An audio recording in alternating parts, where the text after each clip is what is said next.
half-point PPR fantasy football. We are live on YouTube. I am your host, Alex Johnson, here to talk about some of the recent news in the NFL, how we're digesting this information, what are we taking seriously, what is just farts and whistles, and what are we doing with it come draft day. A lot of drafts are this weekend and next week. So we're finalizing our rankings, finalizing our feelings about these players, and starting to whittle down our round-by-round targets. We've already done a round-by-round target episode, but since it was a few weeks ago, we're going to dig back into that before your draft. So don't worry. We'll give you a step-by-step explanation on what to do come draft day. Today, we're here to answer our wonderful listener questions. We have so many people are asking what to do with this information today. And Joe Mixon signed his extension today.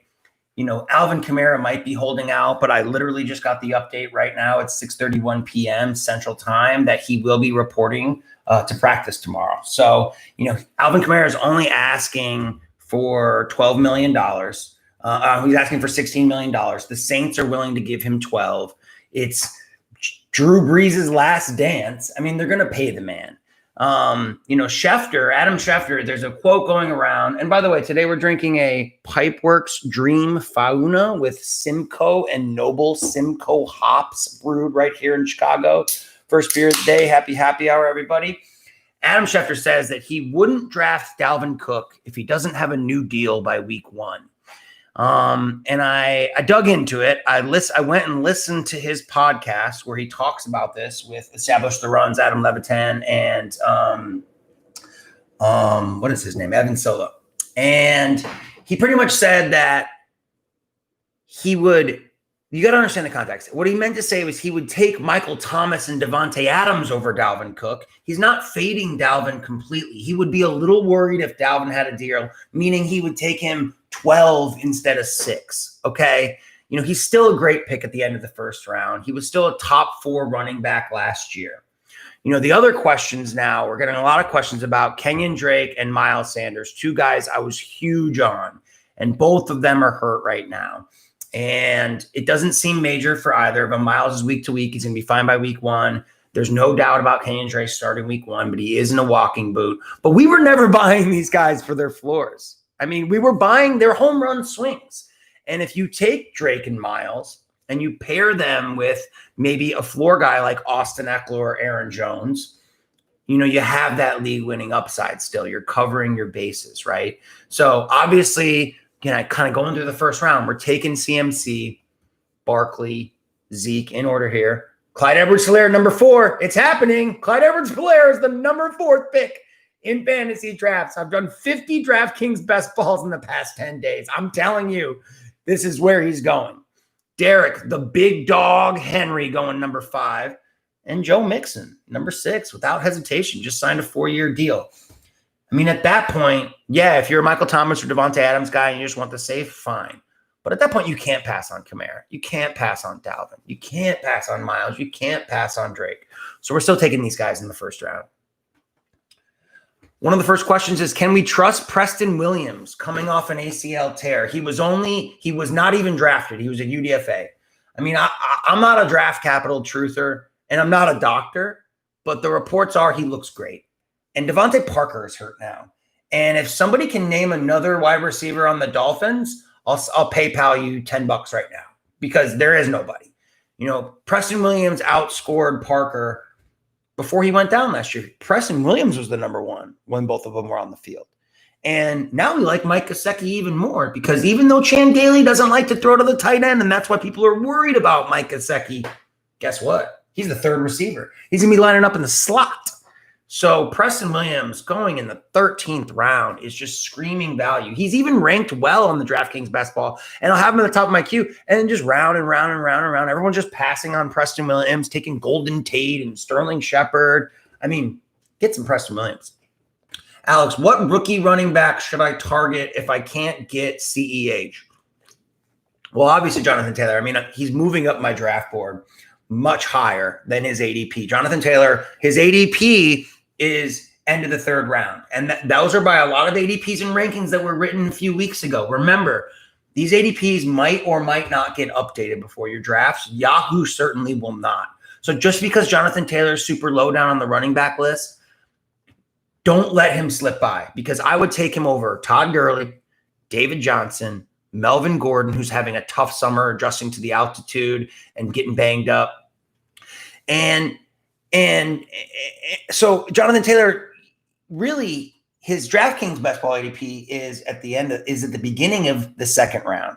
So if you want him, you need to take him beginning or end of the second round. Don't let him slip to the third, because you're not going to get him there, because everybody's starting to get hip to this running back dead zone of these old guys that we don't trust. I mean, Le'Veon Bell is losing carries to Frank Gore. Melvin Gordon is in a 50-50 split with Phillip Lindsay. Jonathan Taylor, all he's got to do is beat out Marlon Mack. He can do that. And they have the easiest schedule and the best offensive line. Jonathan Taylor has league-winning upside as your RB2. Only take Jonathan Taylor if he's your second running back. If you're one of those weirdos who goes wide receiver in the beginning of the game, in the draft, don't take Jonathan Taylor. Take a floor guy like Chris Carson or James Conner. I'm totally fine with you taking Chris Carson, who's fully healthy now. We know Seattle's are going to run the ball. They asked Pete Carroll if he's going to let Russ cook this year. He said, no, we're going to keep running the ball. And Chris Carson catches balls. And James Conner does all those things as well. And the Steelers like to use a bell cow, but James Conner there's actually a fragility rater online, and he's the most fragile running back in the league. So like James Conner, like Chris Carson, like Taylor in the third, but typically I'm taking two running backs in the first two rounds, so I'm not getting those guys. In the third round, I'm taking wide receivers. Back to these rookie running backs that we're targeting if we can't get CEH. I was taking a lot of DeAndre Swift. I saw Kerryon Johnson in a walking boot, but now DeAndre Swift hurt, and he's missed over a week of practice, and he's a rookie, and he's got a boomer old school coach. So I'm actually fading DeAndre Swift in the fifth round. I'm maybe taking Akers in the fifth round, Cam Akers for the Rams. I'd rather get him in the sixth. Just because there is competition for touches, and it's not really a slight on Akers. I think he's by far the best running back. He's better than Darrell Henderson. He's better than Malcolm Brown. But it's just a fate of the Rams running game. The offensive line isn't great. Their new offensive coordinator loves to throw the ball specifically in the red zone. That's why we like Robert Woods this year. That's why I don't mind you taking Tyler Higbee if you can get a good price on him, after the 7th or 8th round. And I love taking Gerald Everett in the 18th round. We're going to see a lot more Rams throwing in the red zone this year. Listen to Jacob Gibbs. He was on the podcast. He broke it all down from a statistical perspective. Follow Jacob Gibbs. Other rookie running backs, I am starting to smash J.K. Dobbins at the end of the 6th and beginning of the 7th for that late season playoff push upside, because by the time you get to the 6th and 7th round, you already have your two running backs up at the top. You've just gotten 3 stud wide receivers, maybe 4. And then you have the luxury of swinging that home run swing for J.K. Dobbins on the best running team in the NFL. You're not going to be starting him in the first half of the season, but he's going to be smashing at the end of the year. When the Ravens, he's a better ball catcher than Mark Ingram. He has more experience running out of the pistol and the shotgun. Mark Ingram is the emotional leader, the locker room guy of the team. They're going to give him the respect of giving him most of the work in the early season, but you can't deny talent. And J.K. Dobbins has that in spades. Then I wait. That's it. Then I wait until the 9th round, and I take Zach Moss. And in the 10th round, I take Antonio Gibson. So take one of those guys. Zach Moss in the 9th round, 10th round Antonio Gibson. Zach Moss is already outplaying Devin Singletary. He's catching balls. He's bigger. He's a goal line back. And I mean, the Antonio Gibson hype train just keeps rolling. My favorite thing to do is follow the beat writers for the Washington football team. Their jaws are dropped. When Rivera said that he has a CMC-like skill set, he wasn't kidding. This guy has broken more long touchdown runs than anyone on the team during camp. He doesn't have much competition for touches. Please don't throw Adrian Peterson in my face. Please don't throw Bryce Love into my face. Please don't throw J.D. McKissick in my face.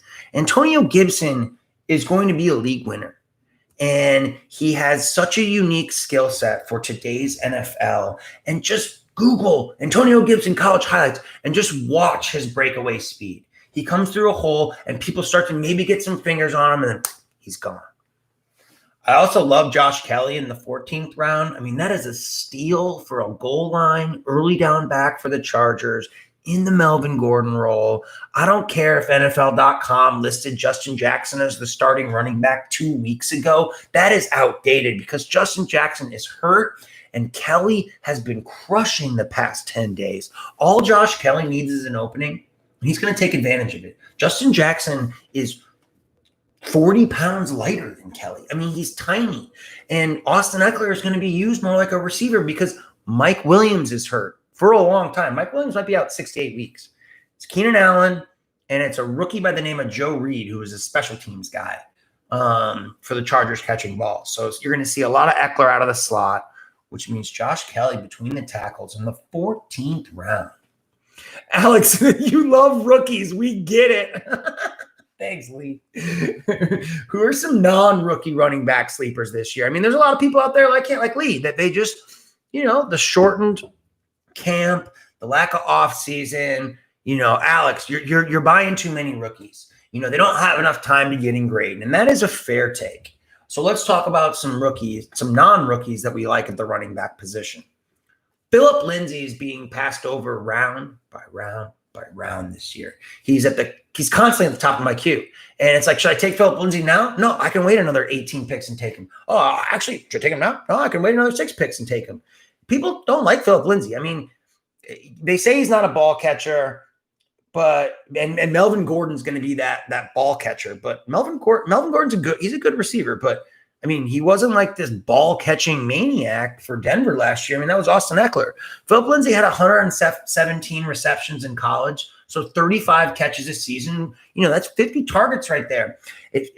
This past 2 seasons in Denver. So last 2 years, he had 35 catches per season in Denver.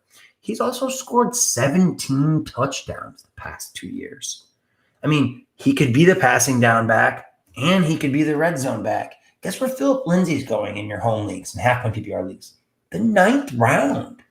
I mean, if you go bell cow running back in the 1st, rookie running back in the 6th, 7th, or 8th, and then Phillip Lindsay in the 9th, and you fill out receivers between that, you are sitting pretty. I mean, according to their run-first coach Vic Fangio, Phillip Lindsay and Melvin Gordon will both be playing enough that we won't have to designate a starter. End quote. And Melvin Gordon's going in the 3rd and 4th round, and Phillip Lindsay's going in the 9th round. So take the value with Phillip Lindsay. Another running back I love that's not a rookie is Kareem Hunt, going in the 6th round of drafts. He's been practicing with the receivers. We know Stefanski loves to use the receivers in the passing game, as evidenced by Dalvin Cook's just complete spike in passing numbers the last 2 years when Stefanski was with the Vikings. Nick Chubb is a great back. Nick Chubb did get a concussion, which is fine, but it just all made us think, what if Nick Chubb goes down? I mean, Kareem Hunt could be a legitimate top, behind CMC, Barkley, Zeke. Yeah, he could be a top 5 back, top even 4 back if those guys go down. And again, you're paying 6th round draft capital for a guy you're hoping has an injury in front of him, but that's not it with Kareem Hunt. He's going to deliver enough value as maybe a flex starter, but maybe the first player off your bench on a run-first Browns team that are going to control the clock with a pretty good defense this year. Boston Scott for the Philadelphia Eagles going in the 9th, 10th round in these industry leagues, but in your home leagues, you can get him in the 11th, 12th round. He could be the starter week 1 if Miles isn't ready. And, we've talked about that last 5 weeks of the season. He was an RB1 for 3 of them. He was an RB2 for the other 2. He had 7 targets a game, 7 catches a game. He scored 5 touchdowns. He can catch the ball. He can run in the red zone. That is the recipe that we keep going back to here on the Half Point PPR podcast. We don't like to target, stand up straight kind of runners like the Tevin Colemans. And, we typically don't like Derrick Henry, but he's a generational talent and he's been catching the ball a lot. So we like those backs that aren't injury prone, that have get the goal line touches and catch balls. Next up on the list is Damian Harris for the New England Patriots. I'm not killing myself to get Harris. I've been taking him when he falls to me in the 12th and 13th rounds. It's a New England running back. What are you going to do? It's just a conundrum with them. But I think that the best values this year are Damian Harris and Rex Burkhead in the last round. Damian could be the starting running back. Sony's washed. Lamar Miller's coming off the PUP list. Cam could take some of those goal line rushes, but Damian Harris is a talent. He was a talent, and they used high draft capital to get him, and they kind of kept him on the shelf last year as he kind of redshirted his freshman year in the NFL. So, one of those guys that, once he has one breakout game, he's going to be the starter for the rest of the season. These are the types of players we're looking for. Yeah, they might not have a floor, but in the 13th round, if you break out and you're the starter for the rest of the season, that's league-winning upside. Jerick McKinnon for the 49ers. The 49ers lost Deebo Samuel, Brandon Aiyuk, and now George Kittle's hurt. I heard at practice yesterday, the offensive MVP was that tight end, Jordan Reed. Jordan Reed is their offensive MVP. That's how down on pass catchers they are. So they've had Jerick McKinnon actually been working with the wide receivers. He's got the speed. He's got the ball catching ability. He's a big guy that can give it to him in the red zone. And, they just prove time and time again that they're not going to make Raheem Mostert or Tevin Coleman the bell cow. They're just going to keep a constant mix of guys for the running backs. So give me the one that catches the most balls. Benny Snell, the snail. I mean, sometimes as a fantasy football podcast host and YouTuber, you have to admit when you were wrong, and I was wrong on Benny Snell. I was a James Conner owner in a dynasty league, and I dropped Benny Snell in the offseason just because I thought he sucked. And how silly of me to do that, because he got stronger, he got leaner, he's been crushing it at camp. And man, if Conner were to go down, he's a bell cow. He can do it all. So, get some insurance. Grab Benny Snell in the 15th, 16th round and bet on the most fragile running back in the NFL, proving that he's fragile and getting hurt, and Benny Snell walking into a workload.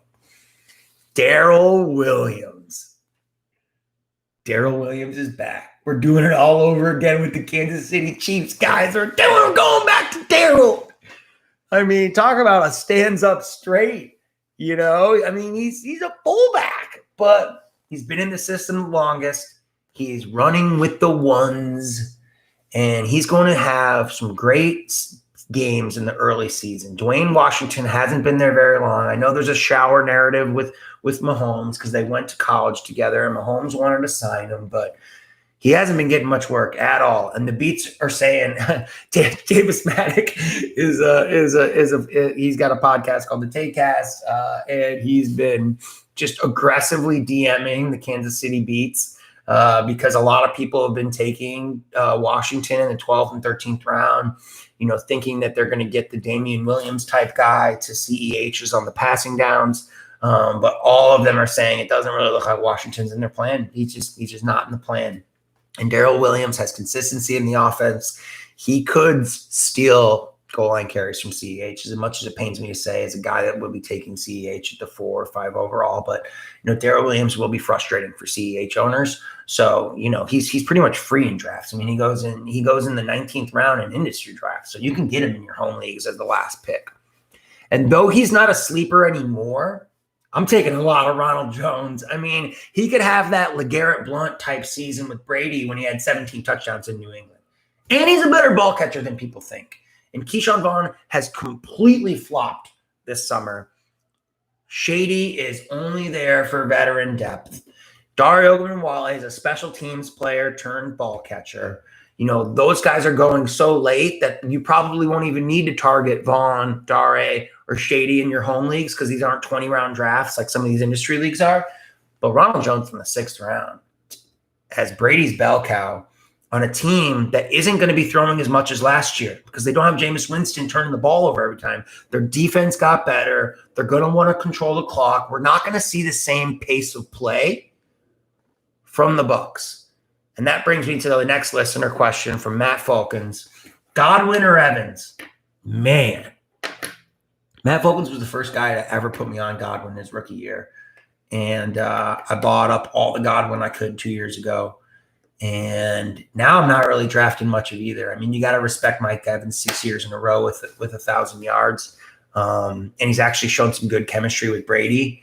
But, they're going as this. So the wide receivers have been going Obviously, Michael Thomas, Devontae Adams, Tyreek Hill, Julio Jones. Love all four of those guys. I do love all the four of those guys. If I can start with a bell cow I love, like a safe bell cow, like Mixon or Henry, I might consider taking one of those guys in the second round and then hoping that I can get Taylor in the third round. But if not, coming back in the fifth and sixth round and grabbing myself Cam Akers, Kareem Hunt, Ronald Jones. And then you've got 3 backs in the first 6 rounds. That's fine. I'm not going to tell you not to draft Michael Thomas, Devontae Adams, Tyreek Hill, Julio Jones. I mean, they are just locks, and none of them had holdout concerns. But after that, it's DeAndre Hopkins, who I'm completely fading this year as the wide receiver 5. I think he actually might be holding out. He's only had 1 practice with Alvin Kamara, 1 with Kyler Murray. DeAndre Hopkins, no, 1 practice with Kyler Murray so far. You want your receivers and your quarterbacks to be practicing together, especially when you're paying second-round draft capital for the 5th receiver overall. Get out of here with DeAndre Hopkins this year. And then after that, it's Godwin at 6 and Mike Evans at 7 and then Kenny Golladay at 8. And then it's a whole jumbled list of OBJ, Juju, Allen Robinson, DJ Moore, Adam Thielen. Out of that list, I like all those guys, really. That's why I love taking receivers in the 3rd and 4th rounds, because everyone starts to get that running back thirst after all the good running backs are off the board, and they start to reach for Gurley, and they start to reach for David Johnson, and they were reaching for Leonard Fournette before he got cut. But we don't have any Leonard Fournette. We have 60 teams right now. None of them have Leonard Fournette. None of them have David Johnson. None of them have Todd Gurley. None of them have James Conner. So, that is where I'm taking those receivers that I like. So back to the Godwin and Evans question. Sorry, Matt, I went on a tangent for you there, buddy. But if I had to pick one, it's Godwin, because I just like the player more, and I like the yak, and I like the slot targets. But I wouldn't be surprised if Evans outscored Godwin this year. I don't like taking the old guys, and Evans is getting up there in age, and he's a boundary receiver. But again, I have pause with Godwin because the pace of play is going to be slower. He doesn't have the Jameis crutch, and he's headed into the last year of his rookie deal. And he hasn't been in practice for a couple of days. So that worries me. So to answer your question, I'm taking neither. If you held a gun to my head, I'm taking Godwin's, but I'm not feeling great about it.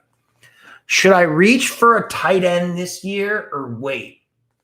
Man, that's a good question. I'm going to say both.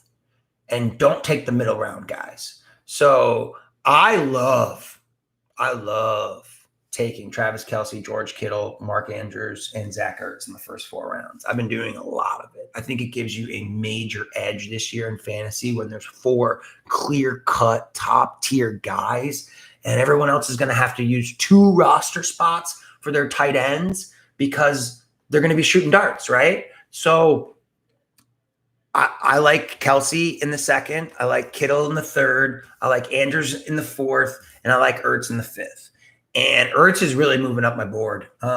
He is an old guy, but, it's just Ertz, Deshaun Jackson, Greg Ward, if you remember him, J.J. Arcega-Whiteside, who's trash, and now a rookie, John Hightower. Those are the ball catchers, and Dallas Goedert, because Jalen Reagor's hurt, Alshon Jeffrey's hurt. Ertz is an automatic 140 target guy. The guy's going to catch 100 balls this year. He's not a yak guy. He's a catch and fall down guy. But if he catches and falls down in the end zone, I'm good with it. So, and I've talked how much I love about Mark Andrews this year. I think Mark Andrews, he could finish the year as the tight end 1. He might not have the targets that Kelce's going to have or that Ertz is going to have, but he might have the most touchdowns out of all these guys. He is the red zone target for the Ravens. So I love taking those guys this year, and I feel good enough about my ability to find, and I'm going to share with you how we're going to find breakouts, like we talked about at running back, but also at wide receiver, that the draft capital doesn't hurt me too much taking an Andrews at the end of the 3rd, beginning of 4th, or taking an Ertz at the end of the 4th, beginning of 5th, and just lock it in. 15 points a week from the tight end while other guys are trying to wait, just check injury reports to see if Chris Herndon's healthy or Ian Thomas is healthy. I love it. So then I'm fading that next group. I don't want to pay a 5th round pick for Darren Waller. I don't want to pay, these super expensive prices, on who's after Darren Waller? It's Evan Ingram. Evan Ingram in the 6th. I mean, injury concern. Giants. There's already a bunch of mouths to feed on a run-first Jason Garrett offense. Tyler Higbee's going in the 7th. That's just too expensive. Hayden Hurst is going in the 7th. Again, too expensive. Hunter Henry also going in the 7th. Again, too expensive. So you're fading that group of guys. We just had a question. Oh, Jakeem Grant. Rick Butterly answered the question about Miami Dolphins. All right, Rick, I already have your PayPal saved, so I'll send you some money on Jakeem Grant. Love that you brought up Chase Edmonds. So Chase Edmonds has been touted by most analysts as the guy that gets taken by the smartest guy in the draft room. I think it's just a bunch of analysts that already took Chase Edmonds. But, there is some truth to it. I think he is a 3-down back. The week that Drake was out, he blew up. We love the way that Arizona uses running backs in the offense and out of the passing game. Drake is walking around in a walking view. My only pause with Chase Edmonds is that I think Eno Benjamin's a good enough ball catcher that he might take some of that work. But yeah, Chase Edmonds in the 10th round, typically in the 10th round, you can choose between Boston Scott, Chase Edmonds, Antonio Gibson. It just depends on which type of 10th round running back you like. Boston Scott has standalone value and would be a bell cow if Miles goes down. Chase Edmonds really only has value if Kenyan Drake goes down. And Antonio Gibson's floor is absolutely nothing, but his ceiling is a top 8 back. So it depends on what you're looking for and your roster construction for Chase Edmonds. Good question, though, Rick. Thank you. Alex, should we wait? Should we reach for a quarterback or wait?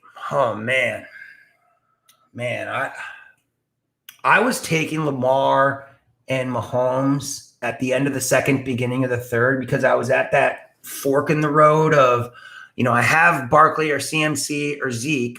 And the receivers that came back to me, Julio's gone.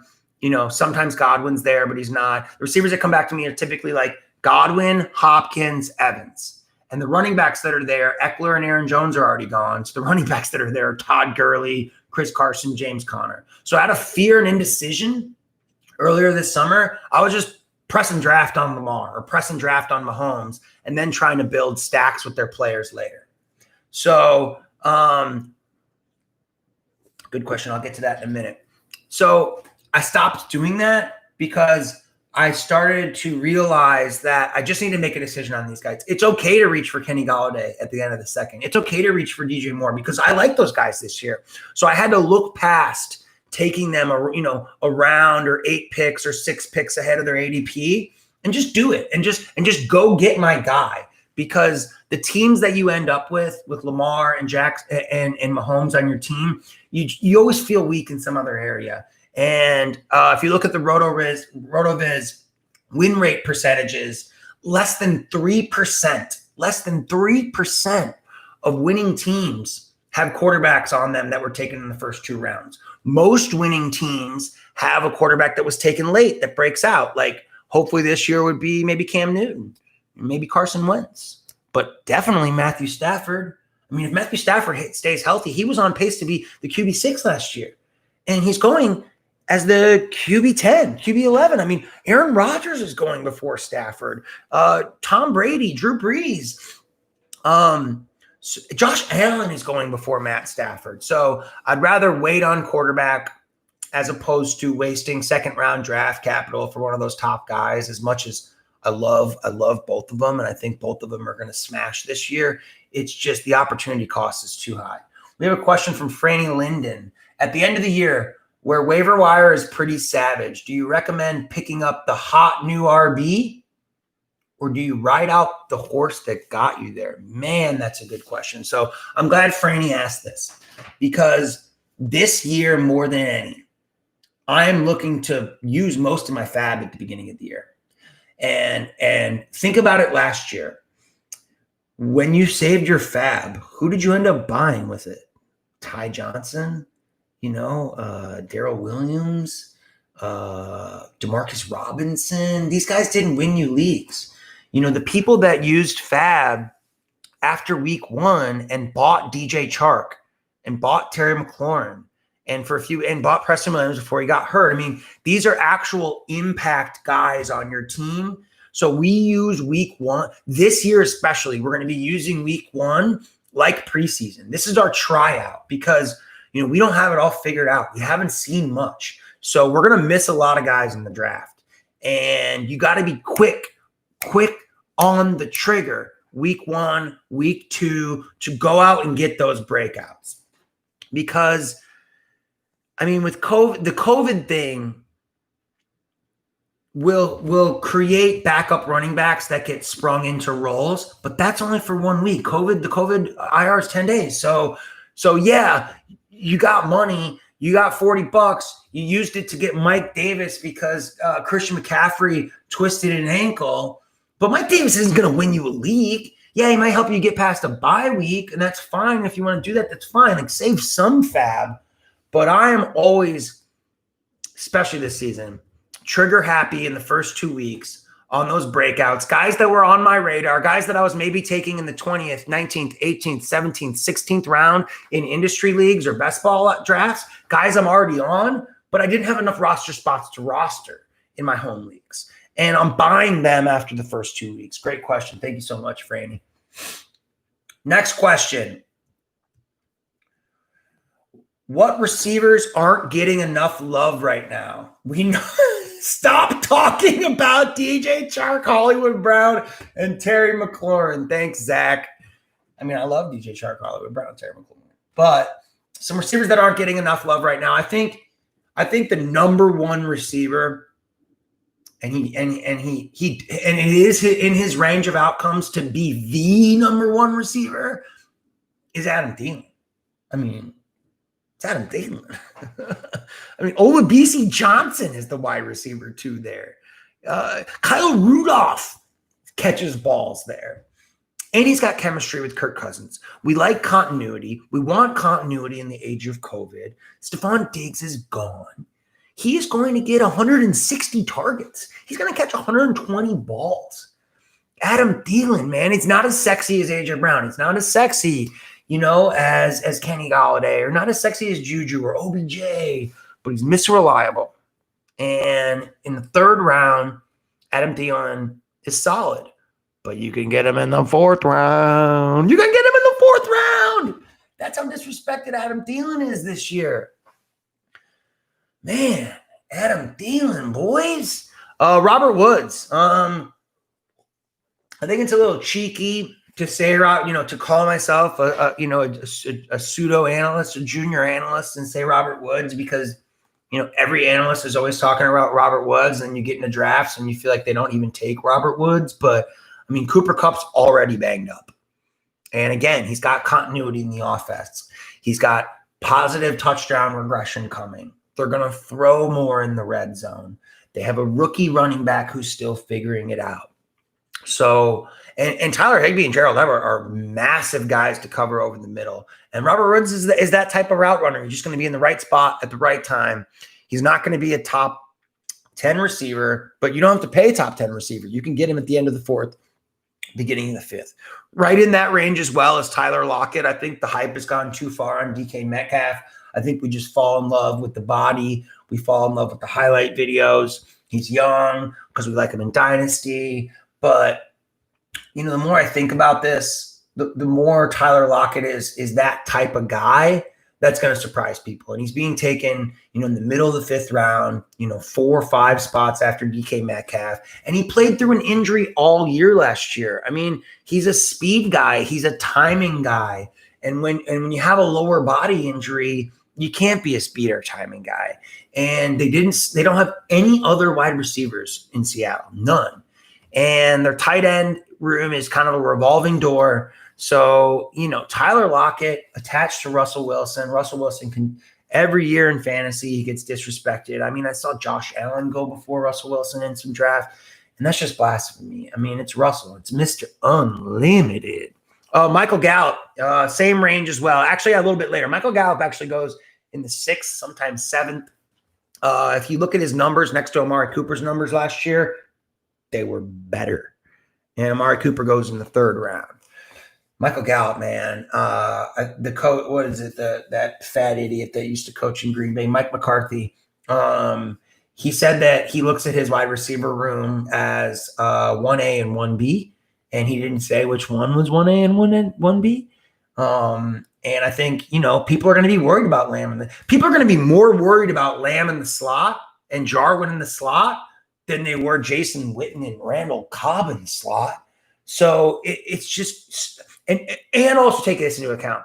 Imagine a world where Amari Cooper gets hurt. Don't worry, I'll wait. It's not hard. He always gets hurt. Imagine a world where Amari Cooper gets hurt this year. I mean, Michael Gallup is going to be a league winner. I also love Tyler Boyd. Burrow said he's going to come out. He's going to do some special things this year. A.J. Green's already hurt. T. Higgins was hurt all summer. John Ross was on the COVID list.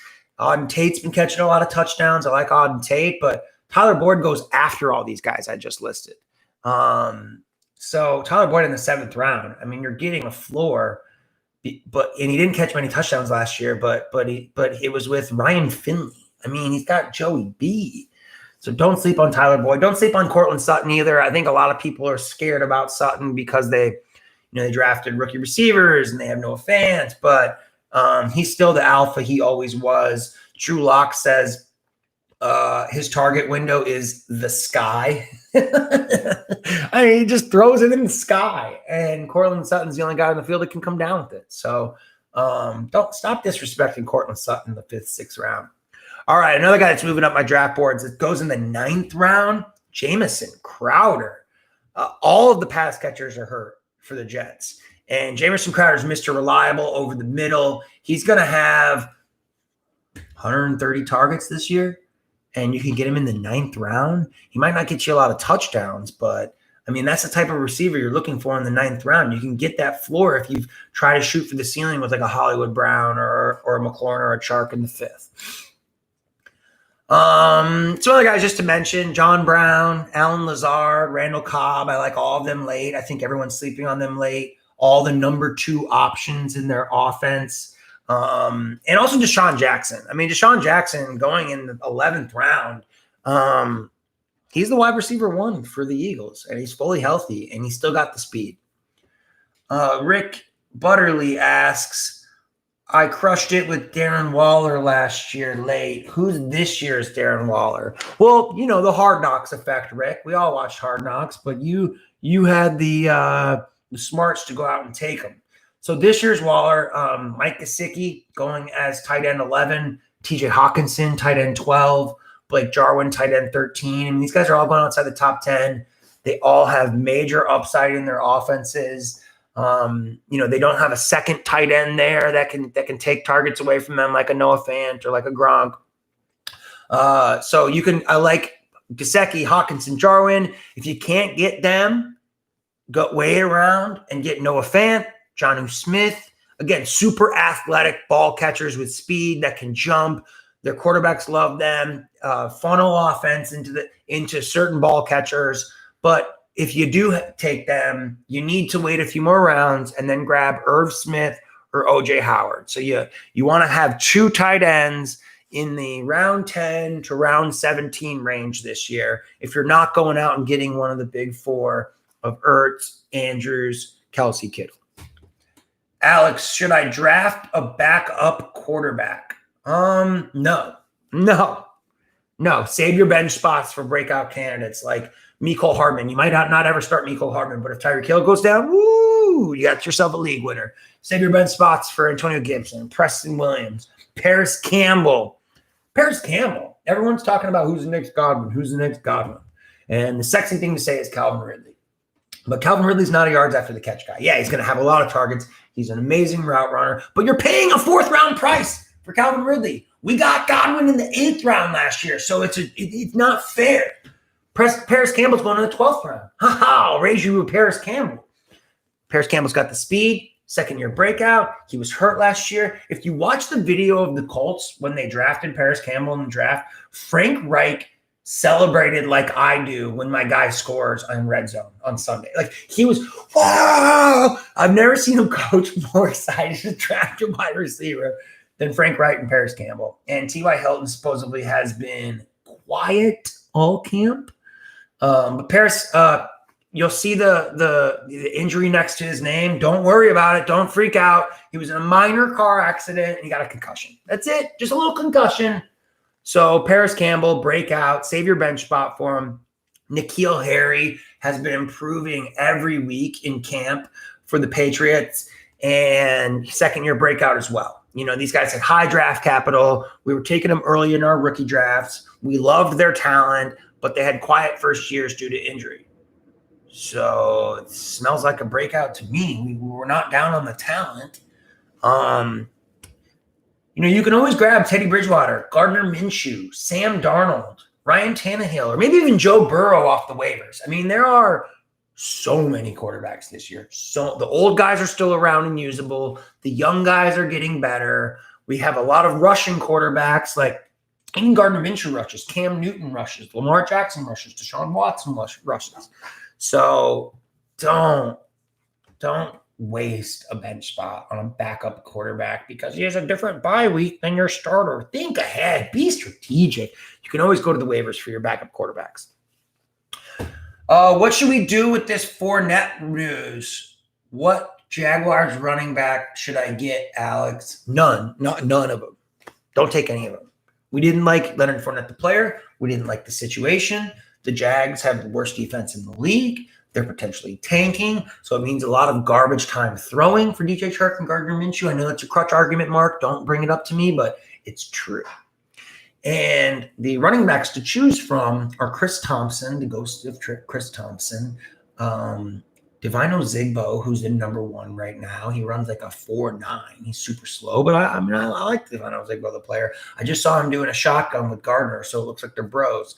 And Rico Armstead, who hasn't practiced at all. He had COVID. So, I mean, if there was a clear-cut number one, I'd say, yeah, go grab him. Fine. Yeah, go have fun with your Jags running back. But James Robinson's also there. He's the most athletic of the four at Illinois State University and Rockford, Illinois. He went to Lutheran. He's a beast. Check out my friend's podcast, The Mouth, where he interviews James Robinson. But, yeah, I mean, I'm not taking any of those guys this year. Alex, what rookie wide receivers should I target now with the injuries? Good question. Lamb in the 10th. Laviska Shenault used to be getting him in the 15th. Now he's going in the 13th. I would take him in the 10th as well. That's how much I love Laviska Shenault. It's not often you see a slot receiver his size with his speed running double moves. It's not like D.D. Westbrook just dragging over the middle saying, I'm open. No, Laviska is burning DBs out of their cleats right now in practice. He's the next A.J. Brown. Henry Ruggs and Bryan Edwards. Tyrell Williams is out for the year, but that does not matter because we already liked Henry Ruggs and Bryan Edwards. The starting receivers for the Raiders are going to be Henry Ruggs, Bryan Edwards, and Hunter Renfrow. So, I mean, Henry Ruggs was the first receiver taken in the draft. Bryan Edwards was the youngest. He's the youngest player in the history of football to break out at age 17. The guy is massively talented as a go-up-and-get-it receiver who can also run routes. So Lamb, Laviska, Ruggs, and Edwards all have the clearest path to targets. Jalen Reagor and Brandon Aiyuk, who we loved, are unfortunately hurt. And we don't like to take rookie players who are hurt heading into the year, especially receivers that rely on timing with their quarterbacks. I'm also fading Justin Jefferson this year. He lost the starting spot to Olabisi Johnson and has been not impressing in camp on a run-first Vikings team. I'm also fading Jerry Jeudy this year. In Dynasty, it's fine. I like him fine, whatever. He's a great route runner. He's the next Calvin Ridley, blah, blah, blah. But, I'm on Cortland Sutton, and I like Noah Fant. And I don't think the Broncos are going to throw enough to support Jerry Jeudy this year because – they're going to be handing the ball off to Melvin Gordon and Philip Lindsay.